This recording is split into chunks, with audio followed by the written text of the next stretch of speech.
Assalamualaikum warahmatullahi wabarakatuh. Apa kabar sahabat edukasi? Alhamdulillah pada pagi hari ini kita dari Instalasi Promosi Kesehatan Rumah Sakit hadir kembali berbincang-bincang tanya kesehatan.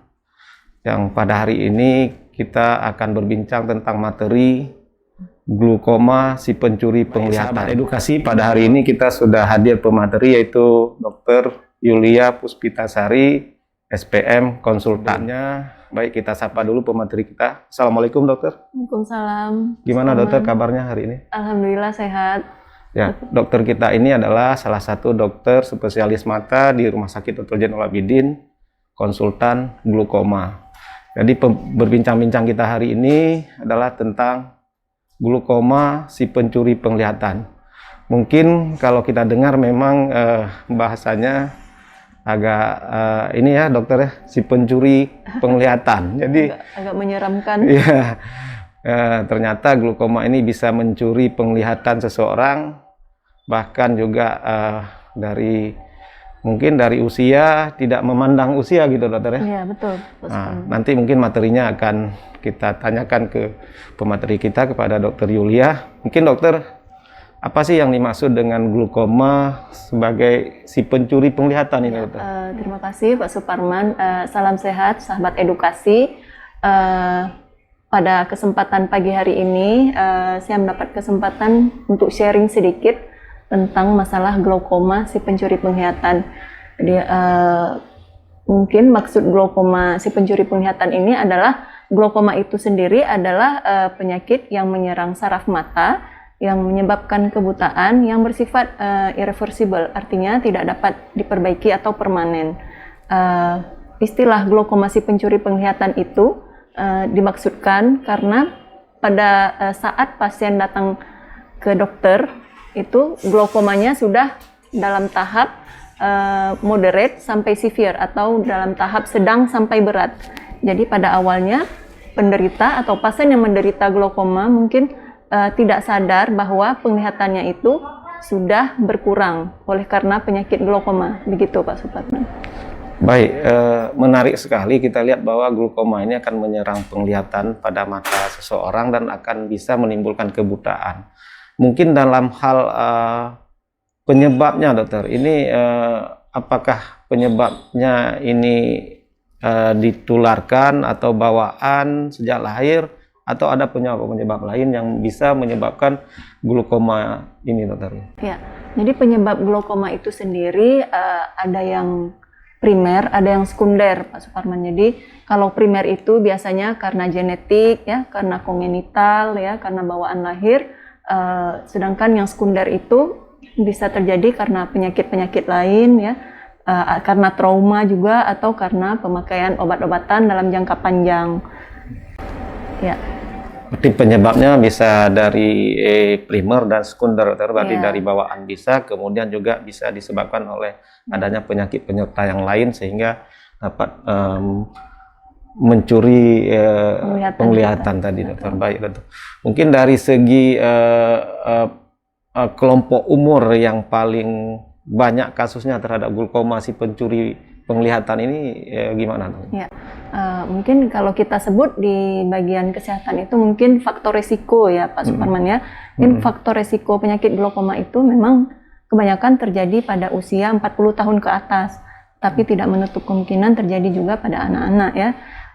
Pada usia 40 tahun ke atas, terus pada penyakit sistemik seperti diabetes ya, hipertensi, terus pada trauma ya, faktor resikonya juga, terus pada pemakaian obat-obat seperti steroid dalam jangka panjang. Terus satu lagi mungkin ada pasien-pasien dengan miopia, dengan pasien dengan minus tinggi. Ya.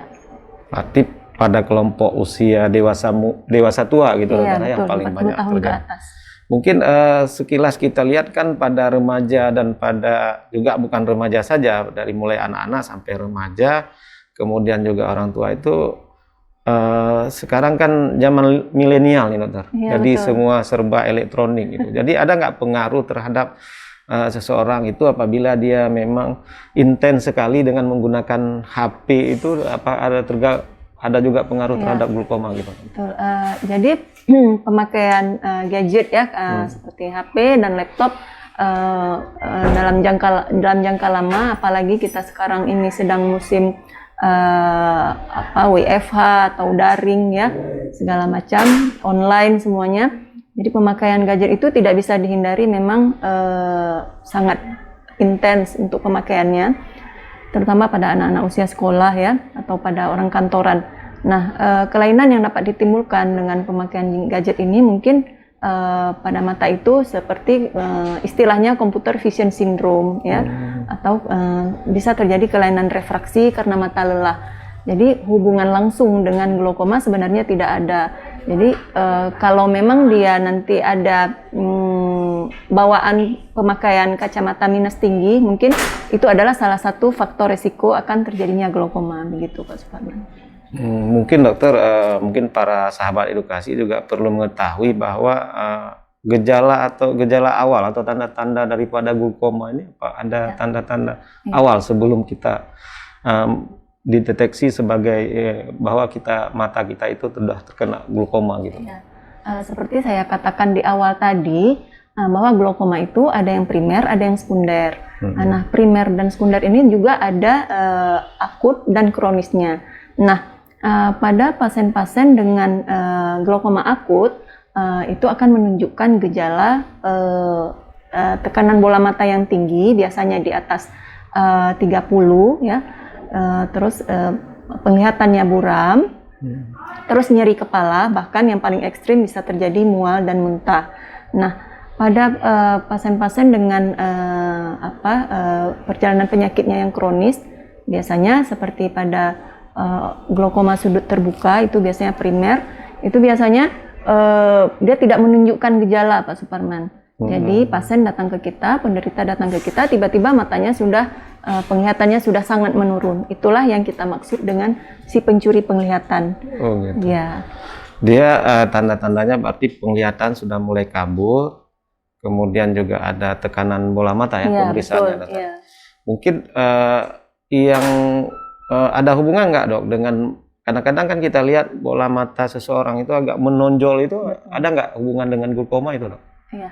Biasa bola mata menonjol itu biasanya tidak khas untuk glaukoma ya Pak Suparman. Biasanya disertai dengan penyakit lain, misalnya ada tiroid atau tumor di belakang bola mata, itu biasanya menyebabkan penonjolan bola mata. Jadi kalau pada glaukoma umumnya tidak ada terjadi penonjolan bola mata gejalanya. Mungkin gejala yang khasnya hanya nyeri dan betul. Kabur penglihatan gitu. Iya, betul.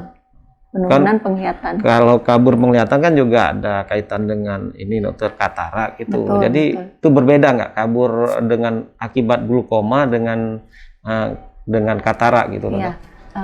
Jadi pada glaukoma ini penglihatan kabur yang terjadi itu penglihatan perifer Pak Suparman. Jadi pada permulaan pemeriksaan pasiennya bisa aja penglihatan pusatnya atau penglihatan sentralnya itu masih dalam batas normal, tapi penderita tidak sadar bahwa penglihatan perifernya atau penglihatan pinggirnya itu sudah menurun.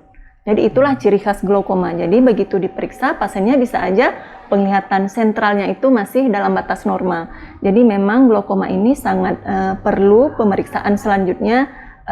Jadi tidak cukup hanya untuk pemeriksaan visus saja. Jadi perlu pemeriksaan tekanan bola mata, perlu pemeriksaan lapang pandang, ya, perlu pemeriksaan funduskopi atau menilai saraf mata. Jadi memang ada pemeriksaan selanjutnya. Baik, dokter. Mungkin para sahabat edukasi semua, kita sudah mengetahui tadi bagaimana gejala dan penyebab daripada glaukoma si pencuri penglihatan. Mungkin glaukoma ini apakah bisa dicegah gitu dokter? Mungkin dicegah dan bagaimana pencegahan dan pengobatan daripada glaukoma si pencuri penglihatan ini? Ya. Seperti yang sudah saya kemukakan di depan tadi, glaukoma ini adalah penyakit saraf mata yang menyebabkan kebutaan yang bersifat permanen. Jadi glaukoma ini bisa dicegah namun tidak bisa disembuhkan. Jadi penanganannya sangat tergantung pada cepat lambatnya si pasien berobat ke kita. Jadi early diagnosa atau diagnosa awal itu sangat penting sekali dalam mencegah glaukoma. Jadi jika pasien datang ke kita sudah terlambat, kita hanya mempertahankan lapang pandang yang sudah ada. Jadi tidak bisa glaukoma itu disembuhkan secara total. Jadi dia hanya kita perlambat progresivitasnya dan mempertahankan lapang pandang yang sudah ada. Ya. Berarti karena sifatnya permanen dan pencegahan hanya bisa untuk memperlambat untuk progresivitas untuk sampai kebutaan gitu. Betul. Dokter. Jadi mempertahankan lapangan pandang itu tetap pada semula pada saat ditemukan gitu dokter. Baik, sahabat edukasi, tadi kita juga sudah mendengarkan bahwa memang glaukoma ini kalau kita bilang memang berbahaya lah karena bisa menyebabkan tadi permanen ya dokter. Iya, betul. Nah, jadi penglihatan kita bisa sama sekali buta dan terjadinya permanen. Baik dokter, karena kita di RSUD ZA merupakan rumah sakit rujukan dokter, mungkin layanan daripada untuk glaukoma ini udah pasti di bagian mata dokter kan. Jadi kita kan sudah ada mungkin bagian-bagian daripada mata ini mungkin ya dokter ya. Mungkin sekilas dokter sampaikan mungkin bagaimana untuk mendapatkan pelayanan yang khusus mungkin untuk glaukoma itu kapan, kemudian apa saja sudah layanan kita yang tersedia di sini dok. Karena ini merupakan sub ya dokter ya. Betul. Jadi kalau spesialis mata secara umum itu dokter spesialisnya mungkin udah ada berapa dok? 16. 16. Jadi nanti dari 16 orang ini masing-masing punya sub ya dokter ya. Ada sub kornea, ada sub glaukoma dan yang lain-lainnya. Mungkin untuk saat ini karena kita berbicara tentang glaukoma, mungkin dokter bisa nggak menjelaskan layanan kita di Rumah Sakit Jenderal Abidin tentang glaukoma? Ya, jadi glaukoma, layanan glaukoma di Rumah Sakit Umum Jenderal Abidin, saya sendiri sebagai dokter subspesialis glaukoma, juga ada dokter Firdalena. Jadi saya sendiri bertugas di hari Rabu untuk subdivisi glaukoma. Hari Rabu dari pagi jam 8 sampai selesai. Kemudian layanan yang ada di Rumah Sakit Umum Jenderal Abidin untuk glaukoma saya rasa sudah sangat lengkap. Di situ kita ada pemeriksaan tonometri, baik non kontak dan tonometri aplanasi.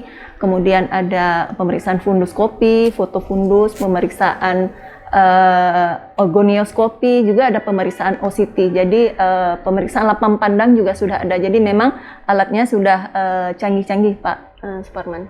Oke, baik para pemirsa, kita sudah mengetahui bahwa alat di Rumah Sakit Jenderal Abidin sudah memadai untuk merupakan rumah sakit tipe A dan juga sudah ada konsultan untuk glaukoma. Tadi sudah ada 2 ya dokter ya. Iya. Cuman harinya hari Rabu. Jadi nanti kalau memang ada keluhan pasti Bapak Ibu para pemirsa sahabat edukasi sekalian pada saat dirujuk ke Rumah Sakit Jenderal Abidin. Kalau untuk hari glaukoma pasti hari Rabu. Ya, betul. Baik dokter, mungkin perbincangan kita pada hari ini mungkin ada himbauan mungkin dokter untuk sahabat edukasi untuk tetap jaga sehat tentang glaukoma ini dokter. Mungkin yang perlu disampaikan di sini adalah tentang mata. Jika kita keluarga, mungkin ada keluarga kita yang menderita glaukoma, mungkin dari nenek, orang tua atau buyut. Jadi karena glaukoma ini sifatnya genetik diturunkan, mungkin ya pada usia-usia 40 tahun ke atas bisa melakukan screening di Rumah Sakit Jenderal Abidin. Saya rasa alatnya juga sudah sangat lengkap. Kemudian untuk pencegahan glaukoma sendiri, selain screening tadi adalah bila ada keluhan yang kita sebutkan tadi seperti mata merah, penglihatan menurun, nyeri kepala, sampai mual muntah, ya harus segera berobat ke dokter spesialis mata. Jadi karena glaukoma ini sendiri, makin cepat kita dapat tegakkan diagnosanya, makin banyak penglihatan dan lapang pandang yang bisa kita selamatkan. Mungkin demikian Pak Suparman. Baik, terima kasih. Mungkin kita ucapkan kepada pemateri kita, Dr. Yulia Puspitasari, SPM Konsultan. Pada hari ini kita dari Instalasi Promosi Kesehatan Rumah Sakit Dr. Jenderal Abidin pamit undur. Salam sehat, salam edukasi. Assalamualaikum warahmatullahi wabarakatuh.